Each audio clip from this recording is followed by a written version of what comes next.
잘 지냈어요? 네. 오늘 아주 얼굴들이 밝아요. 네. 네. 자, 우선 우리 오늘 17장은 다윗과 골리앗의 그 유명한 이야기가 등장을 합니다. 드디어 나왔구나. 자, 그런데 우리 늘 복습을 하고 그렇죠. 시작을 했어요. 네. 예. 자, 오늘은 복습 괜찮습니다. 미란 학생부터. 마음이 평안합니다. 저번 주에 그렇게 이야기하셨잖아요. 첫 번째이고 미란아, 싶다고. 마음이 평안해야 돼. 평강을 주소서 하나님. 평강해야 돼. 지난주에 이제 지지난주에 사울이 저물었죠, 이제. 그러면서 이제 또 다른 하나님께서 왕을 만나러 가라고 사무엘에게 명령을 해서 사무엘이 이새의 집에 들어갑니다. 그렇죠. 이새의 집에 들어가서 이제 거기에 모인 모든 장로들이 이새를 보자 떨며 사무엘 보자. 이새를 보자? 아니죠. 사무엘을 보며 떨며 죄송합니다. 네, 괜찮아요. 떨며 평강을 주러 오셨습니까? 이렇게 딱 묻습니다. 이제 그랬던 이유는 그 장로들이며 그 전체에 있는 백성들이 지금의 분위기를 다 아는 거죠. 두렵기도 하고 그런 와중에 정말 필요했던 그런 왕을 또 기다렸던 것 같기도 해요. 그건 제 생각입니다. 그래서 이제 아들들을 하나씩 보려고 했는데 첫 번째 아들인 엘리압. 제가 엘리압이 지난주에 누군지 몰랐어요. 근데 그 아들을 보니까 사무엘이 엘리압을 보고 저 사람이 바로 기름을 부어야 되는 잡니까? 라고 하니까 하나님께서 말씀하셨죠. 사울일 때 실패했던 거거든요. 외모와 외형적인 것을 보고 사울을 왕으로 세웠었는데 엘리압 또한 나는 그런 기준으로 이제 더 이상은 왕을 세우지 않겠다라고 얘기해서 엘리압 아웃됩니다. 그리고 그 다음 아들들을 7왕까지 계속 보다가 그런데도 아직까지 왕이 이제 세워야 될 왕이 보이지 않자 이새에게 묻죠. 아들이 또 없느냐라고 물었더니 막내가 하나 있습니다. 양을 지키러 갔습니다. 라고 말하는데 이제 사무엘은 거기서 바로 이 다윗이 왕이라는 것을 알게 되죠. 그래서 이제 그렇게 얘기하고 마지막에 이제 다윗이 이게 양을 키우면 양을 돌보면서 이렇게 수금을 타고 이렇게 했었죠. 그 외롭고 깜깜한 밤을 그 수금을 타면서 달래면서 하나님과의 대화를 나누고 뭐 이렇게 했었던 그런 것들이 나중에 사울 밑에 가서 그 사울을 돌보는 어떤 그 자리까지 가게 됐는데 지금은 비록 그 말씀까지 하셨죠. 내가 지금 양을 돌보면서 이렇게 하찮게 이렇게 그 수금을 타고 있지만 이런 것들 또한 다 하나님께서 장차 어떻게 쓰실지 준비하는 과정들이었다라는 거.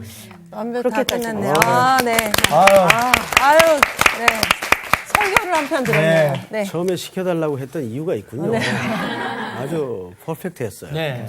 네, 누가 좀 더, 이 부분은 내가 좀 덧붙이고 싶다. 저는 제가. 네가 할래? 형님 먼저 하세요. 해보자. 아니, 먼저 하세요. 이건 먼저 질문이 하세요. 있어서. 네. 질문이 있어서 네. 좀 말씀을 드리고 싶은 게 어려운 건 제가 그 질문 한 주간 동안 네. 이 좀 많은 분들하고 같이 묵상을 하면서 이 부분을 좀 읽었는데 그 보면 그 다윗을 보고 그의 빛이 붉고 눈이 빼어나고 얼굴이 아름답더라. 이 부분을 읽으면서 다시 그 다윗을 보고 외모를 본 게 아니냐. 이렇게 질문한 분이 계세요. 그거에 대해서는 좀 어떻게 얘기를 하면 좋을까요, 목사님? 그것은 외형적인 아름다움을 얘기한 게 아니고 내면의 아름다움을 문예적으로 표현을 한 거죠. 그렇게 얘기를 했습니다. 그래서 오늘따라 눈이 빼어나고 옷이 붉네요. 네. 눈이 빼어나고 옷이 붉어요. 아주 복습 좋았어요. 네, 스타트를 잘 끊었습니다. 자, 오늘은 17장으로 넘어가서 유명한 이제 스토리에 이제 이르게 되는데 참고로 이 17장은 분량이 참 많아요. 그죠? 네. 그래서 2시간에 나누어서 네. 다음 시간까지 17장을 좀 끌고 가도록 하겠습니다. 오늘 수업 사무엘서 18강 사울과 다윗의 차이 1. 우리 상훈 학생부터 2절씩만 좀 읽을까요? 네. 자, 블레셋 사람들이 그들의 군대를 모으고 싸우고자 하여 유다에 속한 소고에 모여 소고와 아세가 사이에 에베스 담밈에 진침해 사울과 이스라엘 사람들이 모여서 엘라 골짜기에 진치고 블레셋 사람들을 대하여 전열을 벌였으니 블레셋 사람들은 이쪽 산에 섰고 이스라엘은 저쪽 산에 섰고 그 사이에는 골짜기가 있었더라. 블레셋 사람들의 진영에서 싸움을 도두는 자가 왔는데 그의 이름은 골리앗이요 가드 사람이라. 그의 키는 6규빗 한 뼘이요. 머리에는 놋 투구를 썼고 몸에는 비늘 갑옷을 입었으니 그 갑옷의 무게가 놋 5,000세겔이며 그의 다리에는 놋 각반을 쳤고 어깨 사이에는 놋 단창을 메었으니 그 창 자루는 배틀채 같고 창날은 철 600세겔이며 방패든 자가 앞서 행하더라. 그가 서서 이스라엘 군대를 향하여 외쳐 이르되 너희가 어찌하여 나와서 전열을 벌였느냐? 나는 블레셋 사람이 아니며 너희는 사울의 신복이 아니냐? 너희는 한 사람을 택하여 내게로 내려보내라. 그가 나와 싸워서 나를 죽이면 우리가 너희의 종이 되겠고 만일 내가 이겨 그를 죽이면 너희가 우리의 종이 되어 우리를 섬길 것이니라. 그 블레셋 사람이 또 이르되 내가 오늘 이스라엘의 군대를 모욕하였으니 사람을 보내어 나와 더불어 싸우게 하라 한지라. 사울과 온 이스라엘이 블레셋 사람의 이 말을 듣고 놀라 크게 두려워하니라. 네, 여기까지요. 무섭네. 자, 우선 이 사건은 그 상수리라고 불리우는 엘라 골짜기에서 벌어진 일입니다. 네. 뭐 골짜기가 이렇게 또 이렇게 해서 이쪽에 이제 양 진영이 진을 치고 있는데 네. 지금 대적으로 등장하는 그룹이 블레셋입니다. 블레셋. 네. 블레셋. 블레셋의 누구죠? 골리앗이요. 골리앗. 아마 이 골리앗은 거인족이었던 것 같아요. 네. 우리나라에서 지금 제일 큰 농구 선수가 누굽니까? 하승진 씨. 하승진 씨가 제일 길죠. 네. 근데 실제 본 적 있나요? 없어요. 이제 저는 농구장에 이제 뭐 자주는 못 가도 가끔 네. 가서 보면은 정말 크더군요. 정말 어마어마하게 커요, 진짜. 근데 골리앗은 2m 조금 넘는 키가 아니라 네. 3m에 가까운. 네. 3m에 가까운. 그렇죠. 그러니까 뭐 저 여기 뒷판 정도 되지 않을까요? 아니지, 아니, 더 그 정도. 높지. 이 정도보다 천정은 더 크죠. 닿겠죠? 3m면 이거보다 더 큽니다. 그러니까 어마어마한 키죠. 그러니까 거인족이죠. 이 형제들이 다 거인족입니다. 뒤에 보면 이제 골리앗의 형제들이 나오는데 다 커요. 자, 그런데 중요한 거는 이 골리앗이 어디 출신이에요? 가드. 블레셋. 블레셋인데. 가드. 가드. 네. 가드 사람. 가드 사람이라고 돼 네. 있죠. 네. 자, 여러분 그 이스라엘 지도를 보면 자, 설보스. 이스라엘 지도를 보면 이스라엘 지도는 그리기 아주 쉬워요. 끝. 아, 끝이에요? 네. 저기 지중해. 이제 그렇죠. 요단강이 요단강. 가운데 흐르고 지중해 그냥 지중해. 그 블레셋은 지중해 변방에 이렇게 조그만 국가인데 주로 중요한 도시가 이제 5군데가 나중에 등장을 합니다. 우리 앞서 시간에도 5군데를 다 봤죠. 자, 근데 제일 대표적인 게 가사, 가드, 아스돗. 맞습니다. 요 세 도시가 아주 중요한 도시입니다. 근데 그 중에 골리앗은 어디 출신이에요? 가드. 이것은 이스라엘 역사에 굉장히 뼈아픈 도시이기도 합니다. 왜냐하면 원래 이 블레셋은 존재하지 말았어야 될 나라예요. 이스라엘 진영 안에서. 근데 여호수아가 가나안 땅에 들어갈 때 하나님께서 뭐라고 명령하셨죠? 다 진멸할 것을 네. 명령했어요. 그리고 전쟁이 막 진행이 되고 하나님이 도와주셔서 계속 이겨나가고 거의 점령이 됐어. 98%. 네. 98% 이제 점령이 됐어요. 그리고 몇 프로 정도만 남은 겁니까? 2%죠. 2%가 저 블레셋 지역이에요. 아. 2%가 실질적으로. 그런데 여호수아서에 보면 성경이 어떻게 끝나냐면 지금 번역된 성경은 그 표현이 좀 삭제가 됐는데 다 점령하고 가사와 가드와 아스돗만 약간 남았더라라고 되어 있어요. 블레셋이네요, 그러면. 그렇죠. 자, 보세요. 여호수아서 11장을 보세요. 11장 22절을 우리 상훈 학생이 11장.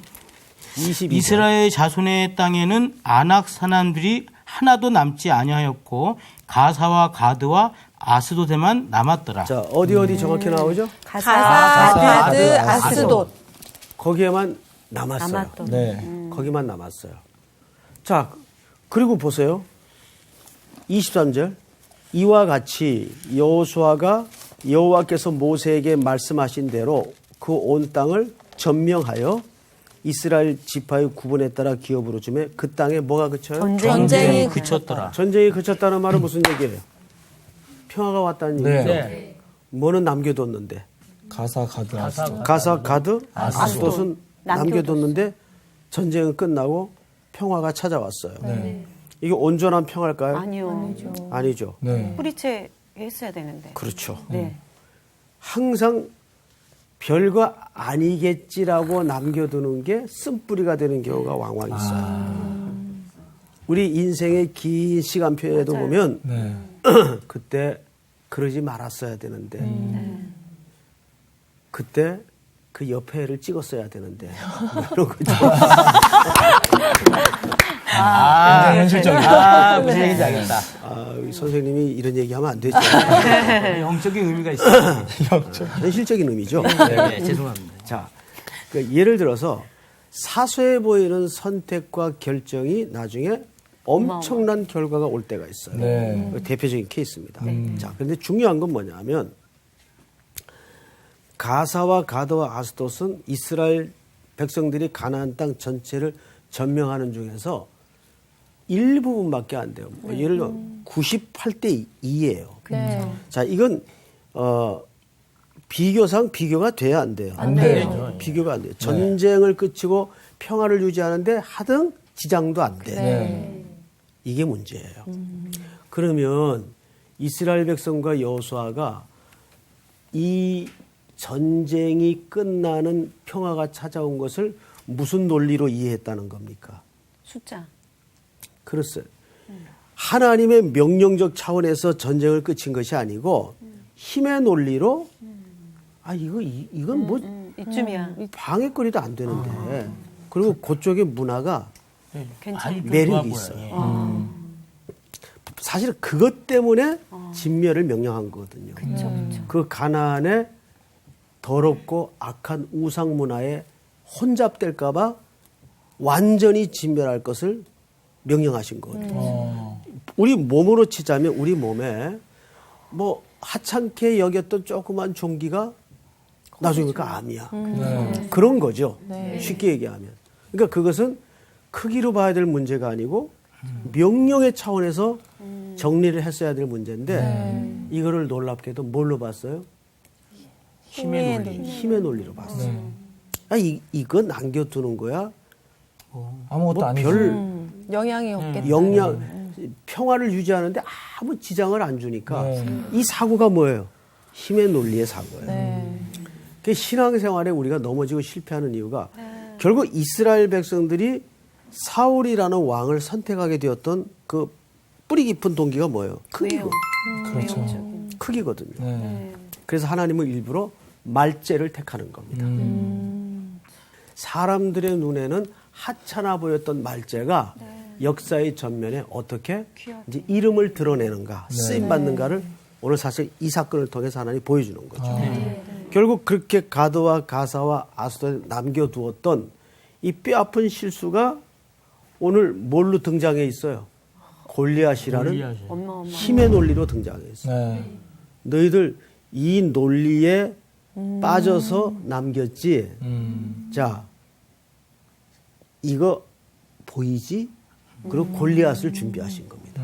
이 땅에서. 그것뿐만이 아니에요. 가드가 골리앗의 고향이라면 아스돗에서는 무슨 일이 일어나요? 우리 앞서 공부했죠. 하나님의 법궤가 빼앗겨 안치되는 치욕의 현장이 됩니다. 법궤는 이스라엘의 영혼의 영혼, 정신이에요. 이스라엘 국가의 영광이에요. 근데 그것이 어디로 옮겨가죠? 아스돗. 얼마나 치욕스러운 현장입니다. 그러니까 너희가 힘의 논리로 하나님을 의지하지 않고 남겨두었던 이 땅에서 어떤 일이 벌어지는가 역사의 쓴뿌리를 통해서 보여주는 거예요. 이게 너희가 남겼던 불순종의 열매다. 이렇게 보여주는 거예요. 가사에서는 뭐가 일어나요? 테릴라. 기생. 누구를 무너뜨려요? 삼손. 삼손을 무너뜨려요. 삼손은 못지않은 자이언트인데 네. 괴력의 사나이죠. 네. 하나님이 그 힘을 주신 거예요. 그런데 놀랍게도 가사에서 올라온 한 여인에 의해서 무너져요. 야, 그 조그만한 한데 예. 모든 사건이 근데 일어났네. 계속해서 저 자그마한 곳에서 그 블레셋의 공격을 계속 이스라엘이 받잖아요. 그렇습니다. 그러니까 우리가 100% 뭔가 하나님한테 순종하지 않았을 때 그 작은 1% 있는 게 우리를 계속 괴롭히는 것과 싸움이야. 마찬가지인 것 같아요. 그게 무서운 거예요. 네. 영적 그래서 하나님은 원래 사랑이라는 속성도 all or nothing. 전부 아니면 전무예요. 원래 사랑은 그렇게 돼 있어요. 여러분 누군가를 사랑하는데 내가 당신은 99% 사랑하고 옆집 아줌마는 1%밖에 사랑하는데 이 말이 되는 논리예요. 말이 안 되니까. 화가 내요, 그렇게 들으니까. 그것도 말이 안 되죠. 십자가에서 예수님은 우리를 위해 올인하셨어요. 그렇죠. 사랑은 전부를 거는 겁니다. 원래 사랑이 갖는 속성이 그래요. 그래서 하나님이 제일 싫어하는 게 양다리 걸치는 거고 그것을 영적인 간음이라고 표현해요. 성적인 표현을 그래서 하는 거예요. 그걸 가장 싫어하세요. 어정쩡한 거. 예. 그래서 십계명에 간음하지 말지라는 말이 갖는 의미는 단순히 윤리적인 차원만을 얘기하는 게 아니에요. 그거를 넘어서서 하나님을 어떻게 우리가 사랑해야 되는가. 그거를 인간의 관계 속에서 순종토록 명령하는 거죠. 그래서 항상 예수님과 우리의 관계를 뭘로 묘사하죠? 신랑과 신부. 예. 신랑 신부의 관계로 묘사를 하는 거예요. 신랑은 신부만 사랑해야 되고 신부는 그 신랑만 사랑해야 돼요. 여기에는 0.00001%의 여지도 존재할 수가 없어요. 그래서 우리 신앙생활이라는 것은 전부를 거는 겁니다. 근데 이게 요즘은 합리화라든지 시대의 흐름에 따라서 매우 약해졌어요. 나를 존귀히 여기는 자를 내가 존귀히 여긴다 그래요. 그건 사랑의 관계거든요. 그러니까 하나님이 항상 하나님은 사랑이시라는 말이 무슨 뜻인가 하면 우리 신앙의 전체의 핵심이에요. 여러분 이거 아세요? 요즘 그 경영의 현장에서도 그렇고 회사나 어디에서든지 조직에 보면 그 혁신이라는 단어 많이 쓰고 그다음에 통찰력 이런 거 많이 써요. 자 그런데 우리 사훈 학생 통찰력이 뭐예요? 저 사람 통찰력이 있어. 그런 말 하죠? 약간 좀 리더십이 좀 강한 사람한테 얘기하는. 리더십이 강한 사람한테. 예, 전부를 이렇게 관리할 수 있는 능력? 우리 수희 학생. 통찰력 꿰뚫어보는 뭘 꿰뚫어보는 거죠? 앞을 미리 내다볼 수 있는. 앞을 미리 내다볼 수 있는 거. 사람의 마음을 꿰뚫어보는. 사람의 마음을 꿰뚫어보는 거. 아니면 우리 정기 일어난 학생. 현상을 제대로. 통찰력이 뭘 것 같아요? 어떤 일에 대한 속성을 좀 빨리 캐치하는 거 아닐까요? 속성. 속성이 뭐예요? 그것에 대한 본질. 본질. 그렇죠. 보통 우리가 통찰력이 있다면 새로운 걸 보는 눈이라고 오해를 해요.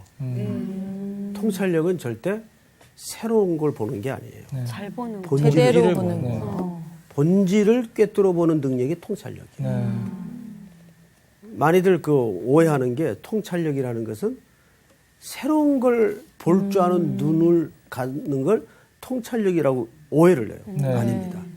그 본질이 항상 사랑이에요. 네. 사랑하면 잘 보게 됩니다. 그러네요. 그렇게 되지. 그렇죠? 네. 그래서 사랑을 하면 질문이 생겨요. 왜 울까? 우리 여자친구는 왜 울까? 근데 남자들 늘 하는 얘기가 울지 마 그래요. 우는데 어? 그게 답이에요? 아니요. 하지만 여자의 마음은 너무 힘들더라고. 그걸 캐치하기가. 그러니까 여자들은 내 마음도 모르면서 그죠. 우는데 울지 마 그래요. 그게 답이래요. 그럼 뭐라 그래야 돼요? 왜 우는지 왜 물어봐야지. 울어 그래야지. 네. 계속 그 이상은 묻지 마요. 나도 잘 몰라. 아, 자, 성경을 또 다시 보십시다. 사무엘상 우리 다시 돌아가서 17장. 4절을 보시면 블레셋 사람들의 진영에서 싸움을 도두는 자가 왔는데 그의 이름은 골리앗이요 가드 사람이라. 이제 이 의미가 네. 얼마나 중요한지 알겠죠? 네. 그다음에 그의 키는 6규빗 한 뼘쯤이며 머리에는 노투구를 썼고 몸에는 비늘 갑옷을 입었으니 그 갑옷의 무게가 놋 5천 세겔이며 그의 다리에는 놋 각반을 찾고 어깨 사이에는 놋 단창을 메었으니 힘이 엄청 그 좋네. 창자루는 배틀 채 같고 창날은 철 600세겔이며 방패든 자가 앞서 행하더라. 그리고 이제 이스라엘을 조롱하러 엘라 골짜기 양편에 서 있는 거예요. 근데 이때는 어떤 싸움 방식이 있었는가 하면 간혹 1대1로 대장끼리 붙어서 이긴 자가 전부 종으로 귀속되는 룰이 있었습니다. 고대 전쟁에. 제가 이제 생각이 나요. 어릴 적에 이제 대구에서 이제 올라왔어요. 아버지가 군인이니까 이게 뭐 많이 돌아다녔어요. 처음에 살았던 동네가 저기 산동네 약수동이라는 동네였어요. 약수동 알아요? 약수동. 네, 거기 이렇게 산들이 좀 있습니다.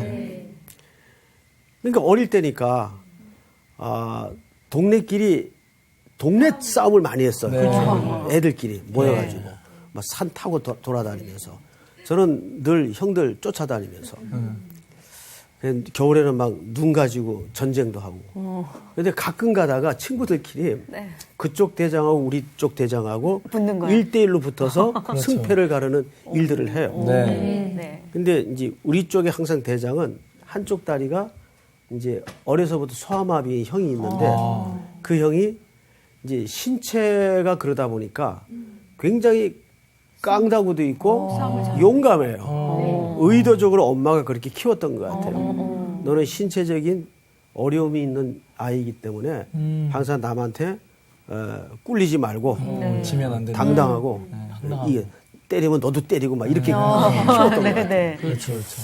근데 항상 이 형이 대장이야. 그래서 그쪽 대장하고 1대1로 붙어요. 그래서 지면은 다 또 이제 무기들 내려놓고 무기라는 게 뭐 짝대기 이런 거야. 내려놓고 산으로 내려가고 그랬어요. 이게 이제 어릴 적 그런 놀이를 하면서 놀았던 기억이 나는데 그게 지금 생각해보니까 고대 전쟁 방식이었어. 고대. 본능적으로 하셨네요. 네, 고대 전쟁에도 보면은 1대1. 1대1의 전쟁이 있었습니다. 네. 그 골리앗이 지금 그 싸움을 제안하는데 문제는 사울의 군대는 크기 앞에 두려움. 아무 방법이 없는 거예요. 그렇죠. 왜 그랬을까? 크기를 봤기 때문에. 그렇죠. 예. 가끔 가다 통찰력 있는 대답을. 본질을 봐야 된다. 바로 크기를 봤기 때문에. 크기를 보면 두려울 수밖에 없지. 지금 사실은 다윗을 등장시키는 이유가 그 관점을 무너뜨리기 위해서 다윗이 등장을 하는 거예요. 다윗은 지금 말제, 네. 하가톤. 지난 시간에 공부했죠? 네. 네. 찌끄러기. 네. 아무도 눈여겨보지 않은 존재. 네. 근데 하나님은 항상 그런 인물을 어떤 사건을 계기로 역사에 등장을 시킵니다. 그런 거 보면 그 국가의 위기나 어떤 시대의 위기는 항상 인물을 드러내죠. 맞아요. 인물을. 그래서 영웅이 있는 시대는 별로 평안한 시대가 아니에요. 항상 혼란과 위기가 있었던 시대. 네. 예. 자, 성경을 또 볼까요? 네. 8절. 그가 서서 이스라엘 군대를 향하여 외치 이르되 너희가 어찌하여 나와서 전열을 벌였느냐. 나는 블레셋 사람이 아니며 너희는 사울의 신복이 아니냐. 너희는 한 사람을 택하여 내게로 내려보내라. 바로 1대1의 싸움을 제안하는 거죠. 네. 그리고 이제 9절을 한번 같이 읽어볼까요? 시작. 그가 나와 싸워서 나를 죽이면 우리가 너희의 종이 되겠고 만일 내가 이겨 그를 죽이면 너희가 우리의 종이 되어 우리를 섬길 것이니라. 그 블레셋 사람이 또 이르되 내가 오늘 이스라엘이 군대를 모여가였으니 사람을 보내어 나와 더불어 싸우게 하라 하는지라. 11절 다 같이. 사울과 온 이스라엘이 블레셋 사람의 이 말을 듣고 놀라 크게 두려워하니라. 예. 사울의 군대는 지금 뭐밖에 할 게 없어요. 두려워요. 두려워요. 네. 두려움밖에 지금 할 게 없어요. 네. 바로 뭘 봤기 때문에? 크기로. 크기를 봤다는 말은 이 전쟁을 어떻게 이해했다는 얘기일까요? 힘의 논리로 봤습니다. 그렇죠. 하하, 이 사람. 오늘 왜 그래? 오늘 눈이 빛나고 눈이 옷이 빛나고 붉어요. 옷이 붉어서 그러나 봐. 나도 모르겠네. 오늘 뭐 조퇴시킬까? 보세요. 크기의 논리로 봤다는 것은 이 전쟁을 힘의 논리로 봤다는 얘기예요. 네. 그런데 언제나 이스라엘의 전쟁은 가나안 점령서부터 네. 칼과 총과 숫자로 이겼나요? 아니요. 아니죠. 언제 하나님의 은혜와 주의 주도하심으로 전쟁의 승패는 갈라졌어요. 그런데 이 영적이지 못한 사람의 본질은 늘 그래요. 자, 우리는 어때요? 일상에서. 저희도 그렇죠. 무슨 일을 만나면 우리는 이런 속성이 내 안에 정말 없을까요? 아우, 있죠. 가득하죠. 솔직히. 이것을 매번 잘라내는 싸움이에요. 우리 신앙이라는 거는. 우리는 항상 뭐에 움츠려듭니까? 돈이요. 나는 스펙도 없는데, 나는 떳떳한 집안도 핏줄도 아닌데. 이런 것에 의외로 많은 젊은이들이 움츠려 있어요. 네. 그런데 여러분, 다윗의 최고의 자격 조건이 뭔지 아세요? 왕으로서의 자격 조건. 뭘까요? 하나님과의 관계가 온전했다? 하나님이 그와 함께 하시는 겁니다. 그것보다 큰 자격이 있나요? 없어요. 그래요. 비록 지금 나에게 어떤 세상적으로 걸려진 게 없다 할지라도 네. 그때야말로 하나님이 나의 전 영광이며 전부임을 기억해야 돼요. 그때야말로. 네. 그래서 우리가 믿음으로 산다는 말이 그 말이에요. 내 믿음으로 산다는 말이 아니에요. 하나님이 주시는 힘. 그분이 나의 스펙. 네. 믿습니까? 네. 나는 백도 없고 뭐 연줄도 없고 하나님보다 더 큰 백이 있을까요? 아우, 요즘 여자분들이 큰 백들을 그렇게 좋아해요. 컴백 만드시는 분 여기 계십니다. 네. 선생님 그 말씀하니까 진짜 저희 과거가 막 생각이 나네요. 아, 또 중학교 때 네. 제가 누가 저기- 생각이 난다고? 저의 과거가 생각나요. 아, 과거. 네, 중학교 때 정말 네. 제가 너무 가난했거든요. 근데 제 일기장에 계속 써놓은 거 보면 하나님 엄마 아빠가 가난한 거지 김미란이 가난한 건 아니죠라고 그런 일기장에 그런 글을 내놓고 있었어요. 진짜. 왜냐하면 남이 봐도 저희 집이 너무 가난했었거든요. 근데 그런 거에 움츠리고 싶지 않아서 그런 거 썼었고 또 한 가지 선생님이 또 그 말씀하시니까 탤런트 시험 볼 때 제가 골방에 가서 하나님 저는 백도 없고 저는 이런 일도 해본 적도 없고 근데 저 하나님 백 믿고 저 나갑니다라고 그 기도했던 하나님의 은혜네. 지금 그랬던 가난했던 김미란 씨가 고래등 같은 아유, 집을 그렇지. 그만 드라마에서 쩡쩡거리면서. 아유 정말 야, 이리 오너라. 아이들 하나님의 정말 은혜네요. 네. 그 말씀 그때가 정말 생각이 나면서 그 지난 시간부터 자꾸 고래등 같은 팀이 나오는데. 이상해요. 마음이 평강하니까. 네. 네, 맞아요. 네. 네. 뭐 저도 뭐 별다를 바가 없죠. 그냥 고등학교 중퇴해가지고 공장에서 기름때 꼬질꼬질 묻혀가면서 그저 앞날 기약 없이 하루하루 보낼 때 그래서 여러분 놀라운 사실이 뭐냐면 한번 물어볼게요. 내가 이런 계획대로 가야지 한다고 그렇게 가진 사람 손들어. 절대 없어요, 진짜. 저는 개그맨이 될 거라고 생각을 해본 일이 없어요. 아니, 누가 딱 봐도 개그맨인데 봐도 무슨 개그맨이야. 저는 목사님 되려고 했어요. 주여. 네. 그렇게 자기 계획대로 가진 인생이 없어요. 네, 맞아요. 제가 이제 그 인터넷을 이렇게 보다가 각 회사의 사원이 있지 않습니까? 사원. 네. 재밌는 사원을 하나 봤어요. 그것도 네. 이렇게 회사 앞에 큰 원석에다가 돌을 이렇게 세워놓잖아요. 그리고 거기다가 쓴 글씨가 뭐냐면 닥치는? 닥치는 대로 한다? 살아라. 살자. 이게 사원이에요. 뭐 식품회사. 난 너무 전투적이다. 이게 누가 그 포샵을 장난을 해놨나 봤더니 진짜야. 그 들어가 봤더니. 네. 근데 이 사람 뭐 아는 사람이야 사장. 저 말이 갖는 의미가 뭘까요? 정말 닥치는 대로 살라는 말일까요? 그 얘기가 아니죠. 네. 오늘 하루 열심히. 네. 열심히 살자 그 말이죠. 닥치는. 네. 우리 일이 매일 닥치잖아요. 네. 네. 그거 피하지 말고 맞닥 들어가면서 네. 오늘 하루를 최선을 다해서 네. 방청객 자리에 앉아 있고 네. 여기 학생의 자리에 앉아 있어서 살다 보면 네.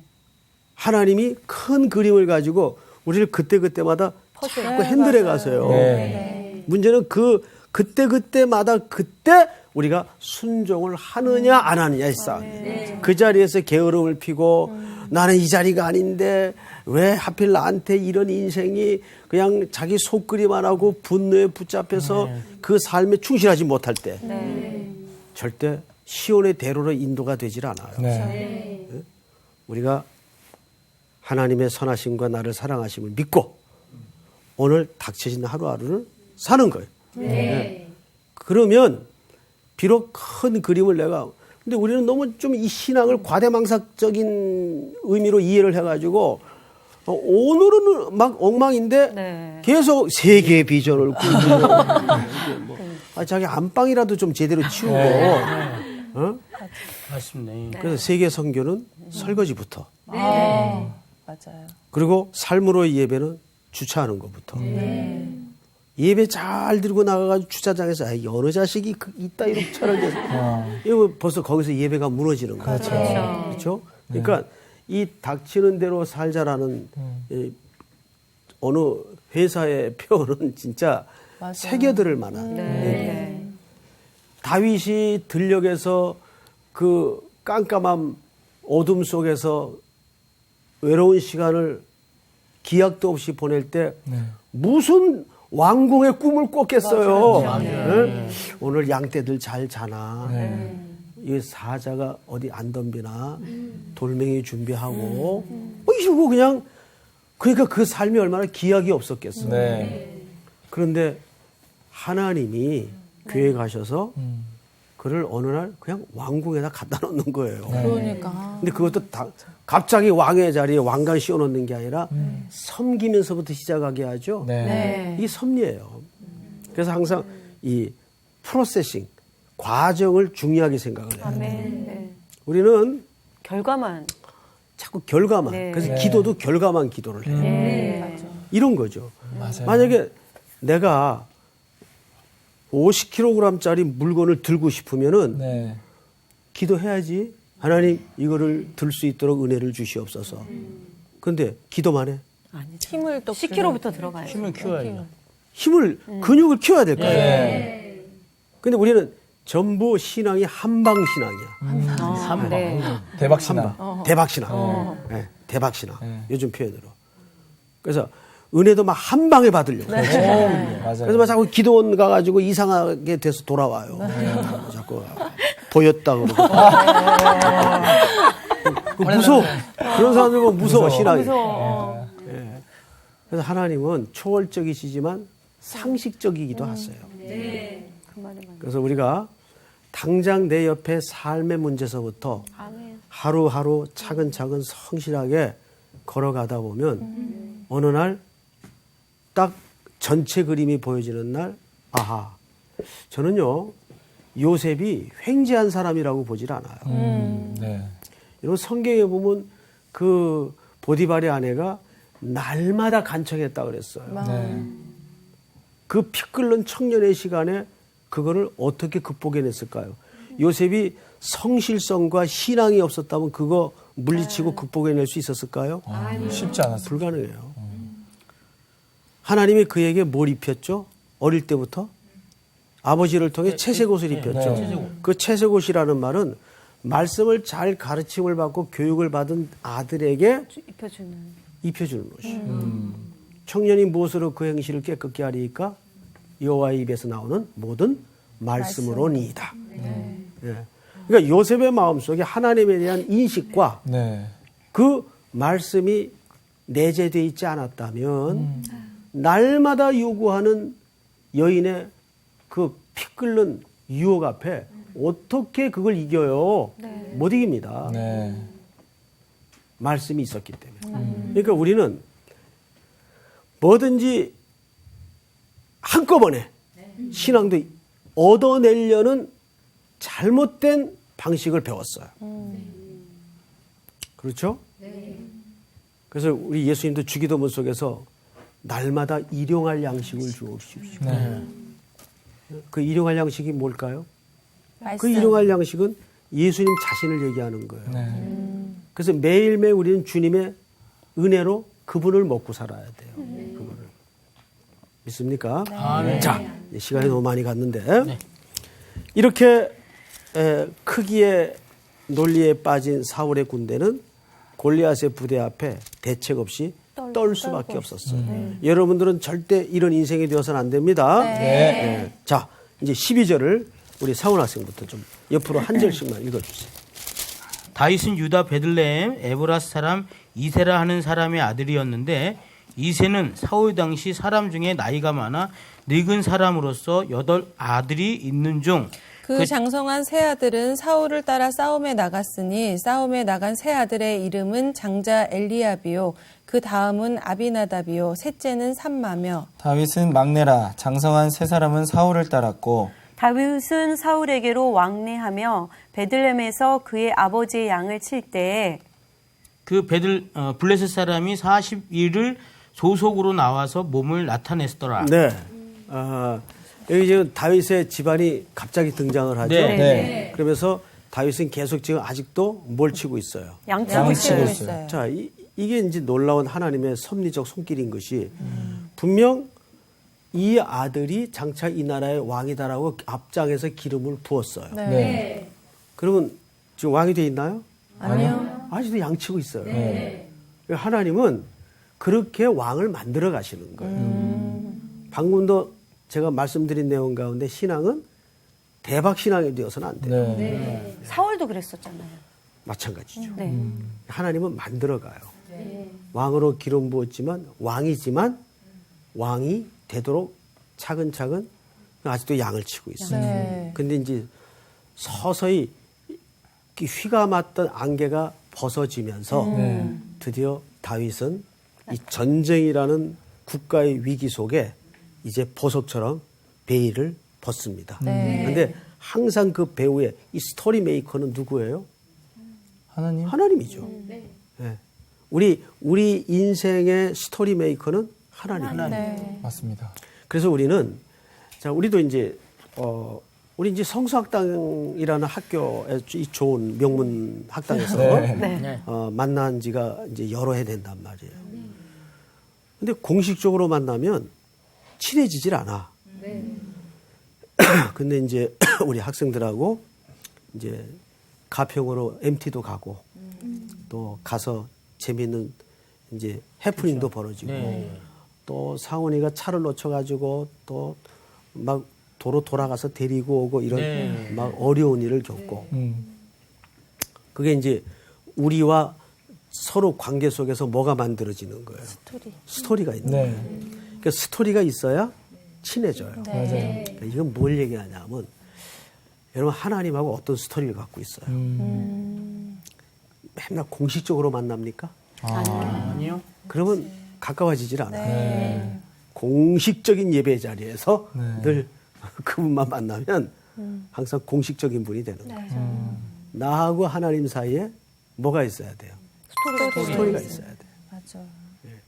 이제 이 스토리를 우리 독자들과 함께 다윗 사이에 하나님 사이에 어떤 스토리가 만나지는가 그거를 이제 더 실제적으로 다음 시간에 오늘 공부는 여기서 끝. 감사합니다.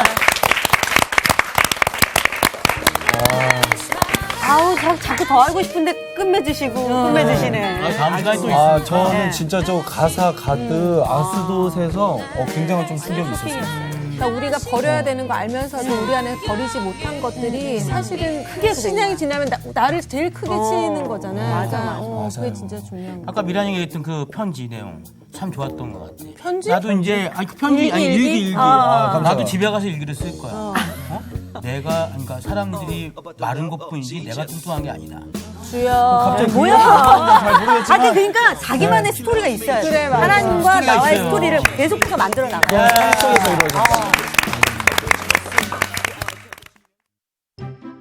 이번 주 퀴즈입니다. 다윗이 골리앗을 쓰러뜨릴 때 사용했던 무기는 무엇인가요? 1번 창과 방패, 2번 물매와 돌, 3번 활과 칼. 정답을 아시는 분은 CBS 성서학당 홈페이지에 정답을 올려주시거나 우편으로 보내주시면 됩니다. 보내실 곳은 서울특별시 양천구 목동서로 159의 1번지 CBS 성서학당 담당자 앞입니다. 연락처를 꼭 남겨주세요. 선정되신 분들에게는 대한성서공회에서 성경, 송태근 선생님의 내가 어디 있느냐, 하나님이 꿈꾸는 교회, 김기석 선생님의 오래된 새길, 신우인 선생님의 땅과 하늘의 갈림길에서 가운데 하나를 드립니다.